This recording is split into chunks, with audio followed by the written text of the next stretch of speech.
Hello students, welcome back. आप सभी का स्वागत है आपके अपने यूट्यूब चैनल पीजीएमएन में। और हम यहाँ पे पढ़ रहे हैं ह्यूमन हेल्थ एंड डिसीजेस। इसमें हमने इनिशियल पार्ट कवर कर दिया है और आज के इस वीडियो में हम स्टडी करेंगे अबाउट एस्कैरियासिस। सो क्या होता है ये एस्कैरियासिस?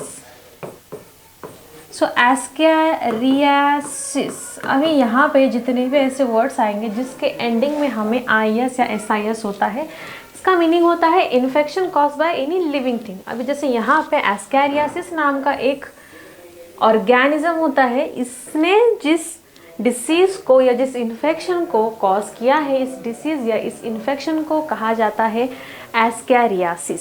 सो चलिए अभी देखते हैं इस एस्कैरियासिस के बारे में कि ये क्या होता है। सो एस्कैरियासिस एक डिसीज है विच इज कॉज्ड बाय, ये एक वर्म से होता है, वर्म्स। सो एक राउंड वर्म होता है जिसका नाम होता है एस्कैरियासिस ल्यूमरिकॉइड्स। सो एस्कैरियासिस ल्यूमरिकॉइड नाम के राउंड वर्म से होने वाला एक डिसीज, इसे कहा जाता है एस्कैरियासिस। और ये डिसीज होता है इन द GI ट्रैक्ट, मीन्स हमारा जो GIT होता है इस वाले पोर्शन में होता है बिकॉज ऑफ एस्कैरियासिस ल्यूमरिकॉइड। आपको ये जो नाम होते हैं कॉजेटिव ऑर्गेनिजम्स के, इसको अच्छे से याद रखना है। सो एस्कैरियासिस ल्यूमरिकॉइड के कारण होने वाला एक डिसीज जो GIT का इन्फेक्शन होता है, इसे कहा जाता है एस्कैरियासिस। सो चलिए इसके साइंस एंड सिम्टम्स देखते हैं। सो साइन एंड सिम्टम की जब हम बात करते हैं कोई भी डिसीज जो GIT का होता है या फिर जो GI ट्रैक्ट को इन्फेक्ट करता है, सो इसमें फर्स्ट आता है हमारा discomfort in the GI tract. फिर इसमें हो सकता है कोई भी problem which is related with our digestion, जैसे कि पेट दर्द होना या फिर पेट अच्छी तरह से साफ नहीं होना या फिर लूज मोशंस होना, ये सब इसमें साइन एंड सिम्टम्स दिखाई देते हैं। प्लस इसी के साथ साथ वोमिटिंग दिखाई देती है और होता है फीवर। फीवर हो सकता है या फिर नहीं भी हो सकता, but almost it is included in the sign and symptoms of ascariasis. So discomfort in GIT, इसके बाद आता है फीवर, इसके बाद एक और आता है विच इज वोमिटिंग। इसके बाद में हमें देखना है और इसके कौन कौन से साइंस एंड सिम्टम्स होते हैं। सो इसके साइन एंड सिम्टम में होता है कि जब भी इस पेशेंट का टूल पास होता है, उस स्टूल में हमें लाइव वर्म्स दिखाई देते हैं, ये भी एक इसका साइन एंड सिम्टम होता है। देन कुछ पल्मोनरी डिसऑर्डर्स दिखाई देते हैं पेशेंट में, लाइक न्यूमोनिया, पल्मोनरी यानी which is related with the lungs. So ये भी कुछ डिसीजेस इसमें दिखाई देते हैं। या फिर निमोनिया में एक्चुअल में क्या होता है, यहाँ पे होता है जो हमारे एल्वेलाई प्रेजेंट होते हैं हमारे लंग्स में, इसमें इन्फ्लेमेशन होता है। सो ये भी कंडीशन दिखाई देती है। देन इसी के साथ साथ एक और कंडीशन दिखाई देती है जिसमें होता है कि पेशेंट को भूख ही नहीं लगती, और अगर भूख नहीं लगी तो अल्टीमेटली उसका वेट लॉस होने लगता है। एंड इयोसिनोफिलिया नाम का एक कंडीशन आता है। इयोसिनोफिलिया ये क्या होता है? सो इयोसिनोफिल ये एक हमारे ब्लड सेल का सेल होता है या फिर एक टाइप होता है, और इयोसिनोफिलिया में इयोसिनोफिल्स जो होते हैं इनका इंक्रीज या फिर इनका काउंट बढ़ जाता है। सो ये सब है इसके science and symptoms. So ascariasis के साइन एंड सिम्टम्स को हम एक बार क्विक रिवाइज कर लेते हैं। सो फर्स्ट इसमें आता है रिलेटेड टू GI ट्रैक्ट, इसमें डिस्कम्फर्ट होता है पेट हमारे डाइजेस्टिव सिस्टम में। फिर इसमें कुछ भी हो सकता है लाइक पेट दर्द वगैरह होना। नेक्स्ट में आता है वॉमिटिंग होना, फीवर होना। इसके बाद में आता है हमारे जो लाइव वर्म्स होते हैं, ये एक्चुअल जब स्टूल पास होता है इस पेशेंट का, इसमें लाइव वर्म प्रेजेंट होते हैं। देन पल्मोनरी कंडीशन के या फिर पल्मोनरी की तरफ भी ये इन्फेक्शन बढ़ता जाता है या फिर हमारे लंग्स की तरफ, और निमोनिया जैसी कंडीशन दिखाई दे सकती है। प्लस पेशेंट को भूख नहीं लगती, उसका लॉस ऑफ एपेटाइट हो जाता है और इसी के कारण वेट में भी लॉस हो जाता है। एक और बात आती है इसमें इयोसिनोफिलिया, इयोसिनोफिल नाम के जो हमारे ब्लड सेल्स होते हैं इनका काउंट इंक्रीज हो जाता है। इसके बाद में आता है mode of transmission. So mode of transmission में क्या आता है, इसमें ऐसा मतलब कौन से तरीके से या फिर कौन से रास्ते से होकर इन्फेक्शन कॉज हो सकता है किसी पेशेंट को।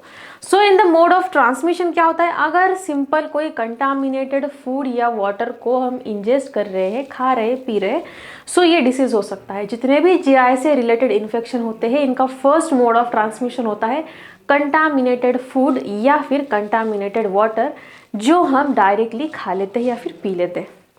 इसके बाद में क्या होता है, जब कोई कंटामिनेटेड फूड हमारे ह्यूमन बॉडी के इनसाइड जाता है, इसमें ये वर्म्स प्रेजेंट होते हैं और इस वर्म्स के एग्स प्रेजेंट होते हैं, उनके अंडे प्रेजेंट होते हैं। जैसे ही हमारे इंटेस्टाइन में पहुंचते हैं वहाँ जाके ये हैच होते हैं यानी फूट जाते हैं, और इनमें से नए जीव या फिर नए एस्कैरियास ल्यूमरिकॉइड जो होते हैं ये बाहर निकलते हैं और ये इन्फेक्शन को ज़्यादा से ज़्यादा फैलाते हैं। सो इसका मोड ऑफ ट्रांसमिशन यही होता है कि ये क्या करते हैं, हमारे ओरल रूट से एंटर होते हैं बाय द कंटामिनेटेड फूड या फिर कंटामिनेटेड वाटर, और इनका मेन टारगेट होता है हमारा GI system.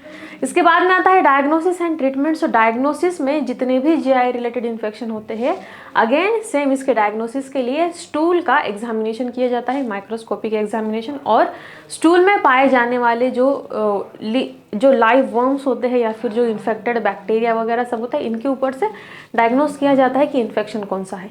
So for the diagnosis के लिए यानी पहचानने के लिए क्या करता है इसमें सिंपल जो स्टूल सैंपल होता है इसका माइक्रोस्कोपिक स्टडी किया जाता है।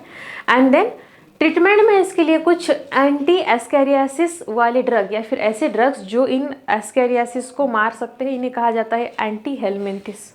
सो इस ड्रग की कैटेगरी में आते हैं कुछ examples like piperazine, then mebendazole, then levamisole, then pyrantel and some other drugs, या फिर इनके कॉम्बिनेशन में भी कुछ ड्रग्स को दिया जाता है। सो ये सब था अबाउट द एस्कैरियासिस। अभी हम इसका जो एक एस्कैरियासिस का जो लाइफ साइकिल होता है इसको एक शॉर्ट में देख लेते हैं। सो चलिए चलते हैं।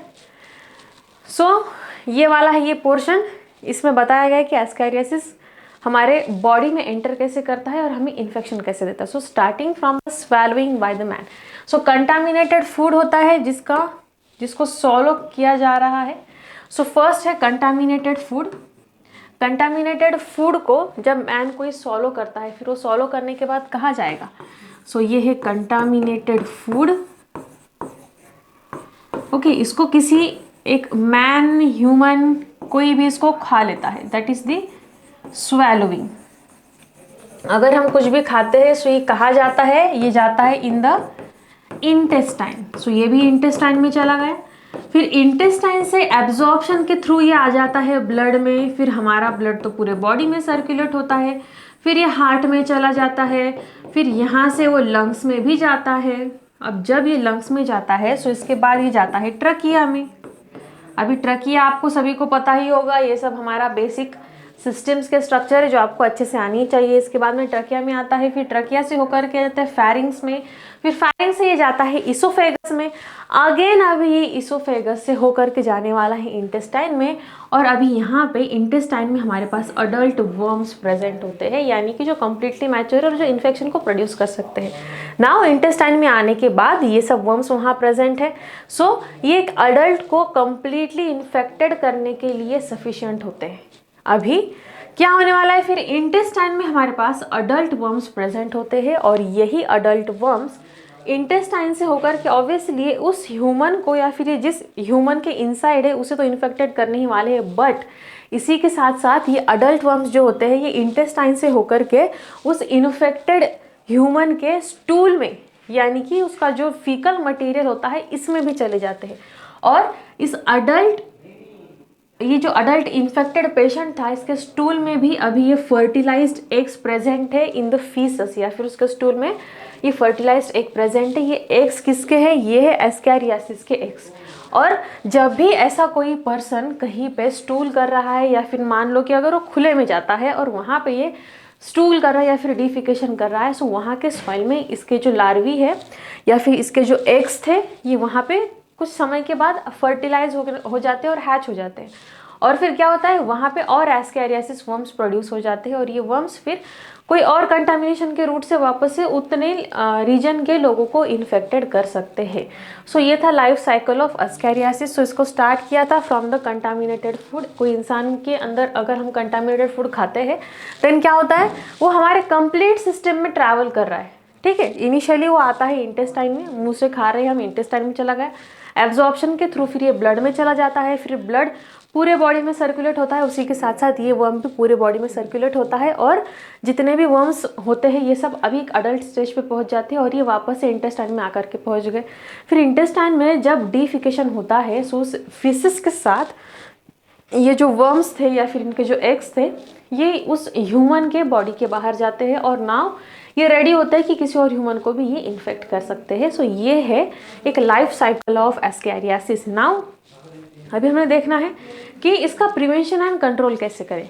सो प्रिवेंशन एंड कंट्रोल के लिए हमने ये तो समझ लिया कि ये हो कैसे रहा है या फिर ये ट्रांसमिशन कैसे हो रहा है इसका।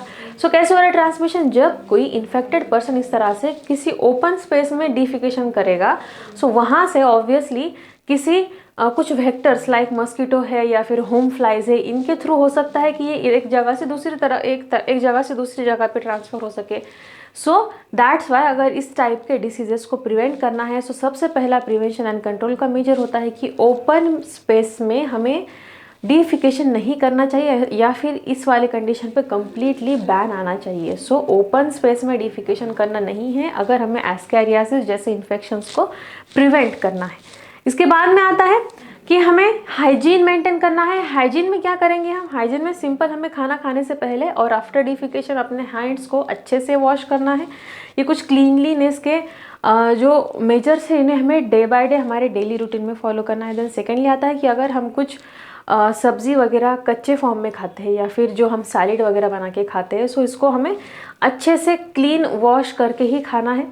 विदाउट वॉशिंग कोई भी फूड मटेरियल हमें इंजेस्ट नहीं करना है। कंटामिनेटेड फूड एंड वाटर से दूर रहना है और रॉ वेजिटेबल्स को हमें एक्चुअली अवॉइड करना चाहिए अगर इस टाइप के कुछ डिसीजेस को हमें प्रिवेंट करना है। बिकॉज वॉशिंग से भी कम्प्लीटली ये जो एस्कैरियासिस जैसे वर्म्स होते हैं ये कम्प्लीटली वॉश आउट नहीं होते। So that's why to prevent such kind of diseases हमें कुछ रॉ वेजिटेबल्स को खाना अवॉइड करना चाहिए। And we have to maintain hygiene, हमारे खुद के लिए भी मेंटेन करना है और हमारे सोसाइटी के लिए भी मेंटेन करना है। सो ये था अबाउट द एस्कैरियासिस। अभी हम नेक्स्ट वीडियो में देखने वाले हैं अबाउट द फिलारियासिस। तब तक के लिए हमारे साथ बने रहिए, मिलते हैं नेक्स्ट लेक्चर में।